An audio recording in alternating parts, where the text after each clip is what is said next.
This past Monday, after a long, exhausting day, my coworkers and I returned to our hotel. Rebecca and I walked to our rooms, the hallway eerily quiet. I opened my door first, craving nothing but a hot shower and some rest. But then, I heard it, a faint rustling noise coming from the bathroom. My mind immediately thought of the cleaning lady, and I called out, "Hello." The silence that followed was unsettling. My heart started to race as I stepped closer to the bathroom. I pushed the door open slowly, and my breath caught in my throat.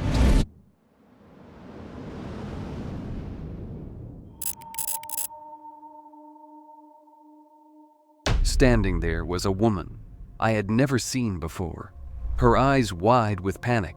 In her trembling hands, she clutched a plastic bag. Inside the bag were my clothes. I turned to Rebecca, my voice barely steady, and I said, "There's a woman in my room."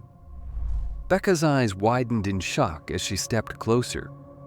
I faced the intruder, trying to keep my voice calm. "What are you doing with my stuff?" The woman, visibly shaken, mumbled something incoherent. I strained to hear her, and what I caught sent a shiver down my spine. My key. It still works. That's how I got in. Her words were unsettling, a creepy mantra that didn't quite make sense. The more she repeated it, the more my mind spun with questions and dread. I stood there in shock, my mind struggling to process what was happening. The woman, clearly flustered at being caught in the act, dropped my bags. She fumbled with her purse and the white plastic bag, her hands shaking uncontrollably. I stepped forward, my voice firm but shaky. "What's in the bag?" She froze, clutching the bag tighter. No, it's just my things. It's just my things. I'll show you," she stammered. Slowly, she opened the bag and showed me its contents. I scanned it quickly, not recognizing anything of mine. Still in shock and unsure of what to do, I let her leave. The door clicked shut behind her, and I was left standing in the chaos of my ransacked room, trying to make sense of what had just happened. I stepped further into my room, and it was a mess. Everything had been ransacked. I did a quick scan to see if anything was missing. All my electronics were still there, which was a relief. Then, I went into the bathroom. My heart sank. My underwear, bikini, and clothes were shoved into my bags haphazardly. Even my passport was in there. That was strange. I looked on the counter and saw that she had gotten into my medication. Panic surged through me. I needed that medication. Driven by a desperate urge, I bolted out the door to find her. I raced to the laundry room downstairs and searched around the sides of the hotel, but she was gone. Realizing I wouldn't find her, Rebecca and I hurried to the lobby. We quickly explained what happened and then called the police. I was freaking out, thinking she'd gotten away with my medication. It was something I needed daily, and the thought of it being in the hands of a stranger was terrifying. When the police arrived, they took our statements and started to look around the room. As they searched, I noticed bits of drywall in the sink. I pointed it out to the cops, but none of us had any idea where it came from. The big question was how she got in. We examined the door and windows, looking for any signs of forced entry, but found nothing.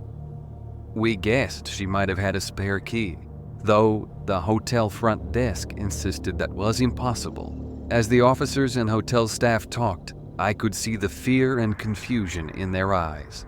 None of this made any sense, and only added to my growing unease. I sat down, trying to calm my nerves enough to make some calls and tell people what had happened.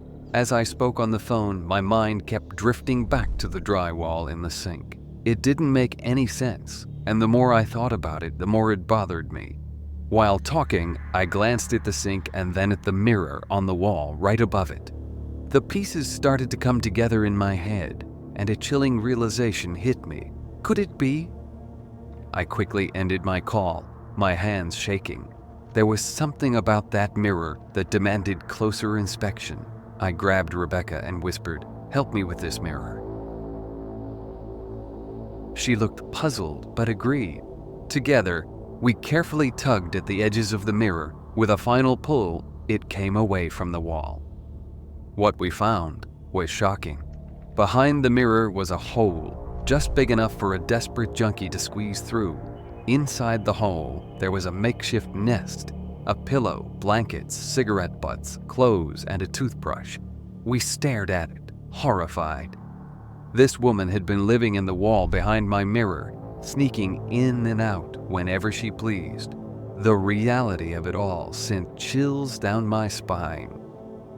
This woman had been living in the wall behind my mirror for God knows how long.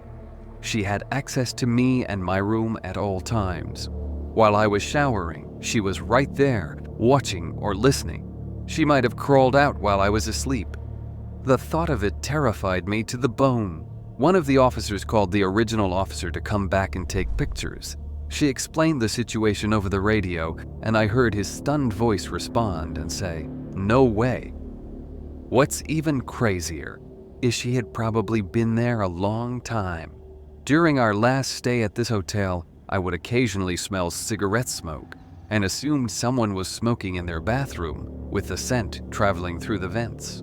But no, a junkie was smoking just on the other side of my mirror. Realizing this made my skin crawl. She could have been hanging out in people's rooms when they were gone, lurking in the shadows, waiting for the perfect moment to slip out and steal. The thought was horrifying, knowing she had such intimate access to our lives without us ever suspecting. I hope you enjoyed this story. Please like if you did, and subscribe to watch my future videos.